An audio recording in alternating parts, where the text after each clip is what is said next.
Bonjour, ici Andy de Santé Carnivore et aujourd'hui je te parle de ratio gras-protéines pour être en cétose. D'abord, on va viser une quantité modérée de protéines et pourquoi?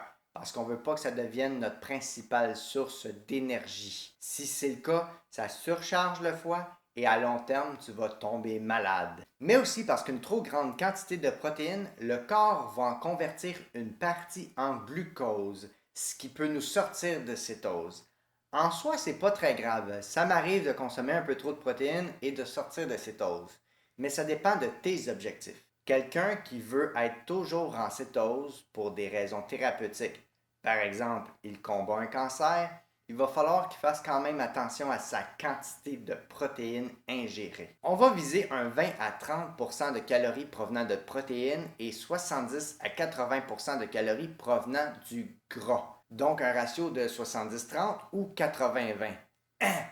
Mais c'est énorme, 80% de calories provenant du gras. En effet, ça peut sembler beaucoup sur papier, mais tu vas voir, en pratique, c'est beaucoup plus facile à atteindre qu'il n'y paraît. Je vais faire quelques calculs avec toi. Au début, ça va être un petit peu compliqué, mais tu vas voir à la fin, je vais simplifier le tout et te donner mes règles du pouce. On va d'abord prendre l'exemple d'un T-bone. Puis là, je vais à l'épicerie, je ne choisis pas un T-bone maigre. Je vais prendre un T-bone bien gras. J'enlève l'os parce qu'on ne le mange pas. Puis là, comme par hasard, mon T-bone fait 100 grammes. Ça va bien faire nos calculs, ça. On regarde le T-bone, puis on voit qu'il y a un 20% que c'est du gras et un 80% que c'est de la viande. Donc, 20-80. C'est exactement l'opposé du ratio que je parlais tantôt. Par contre, la viande, le 80%, ce qui fait 80 grammes, ça contient pas juste des protéines, ça contient beaucoup d'eau et des nutriments. Dans notre 80 grammes de viande, il y a en réalité 20% que c'est des protéines, ce qui fait 16 grammes de protéines. Dans le 20% de gras, donc 20 grammes de gras, ça contient pratiquement juste du gras. Donc le 20 grammes reste 20 grammes. Si je remets ça en pourcentage, ça fait un ratio de 56-44.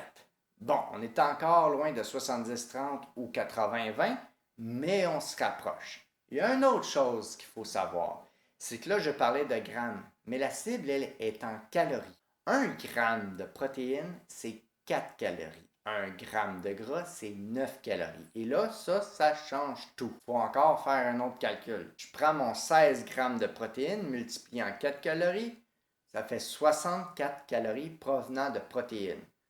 Je prends mon 20 grammes de gras multiplié en 9 calories, ça fait 180 calories provenant de gras. Si je prends tout ça, je convertis ça en pourcentage encore, ça me donne un ratio de 74-26. Voilà, on a atteint 70-30 et on se rapproche de 80-20. Donc le T-bone, tout seul en tant que tel, c'est un aliment cétogène. Un bon exemple à prendre. Mais attention, il y a quand même certaines subtilités. Là, j'ai pris une pièce de viande qui était bien grasse. Si je la cuis sur le grill, il y a un peu de gras qui va s'écouler, je vais en perdre un peu dans mon ratio. Si je la cuis dans la poêle avec bien du beurre, au contraire, je vais augmenter mon ratio puis je vais me rapprocher de 80-20 facilement. Et si jamais tu choisis un T-bone provenant d'un bœuf exclusivement nourri à l'herbe, c'est sûr que tu vas être aussi en bas de ce ratio-là. Je prends un autre exemple. Les œufs, mais là, je ne refais pas tous les calculs. Un œuf, le ratio, c'est 65-35. C'est juste un peu en dessous de notre cible minimum. Mais si tu prends ton œuf et tu le cuis dans la poêle, des deux côtés, dans du beurre, tu vas facilement atteindre 80-20 et même 90-10 de ratio.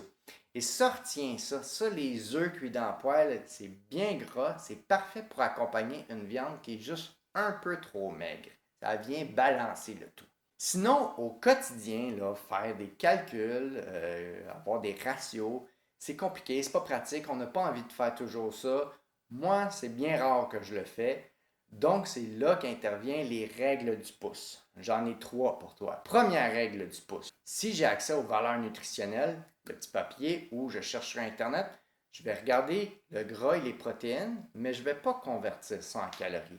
Je vais juste regarder gramme pour gramme. Je vais viser un ratio de 1 pour 1. 1 gramme de gras pour 1 gramme de protéines.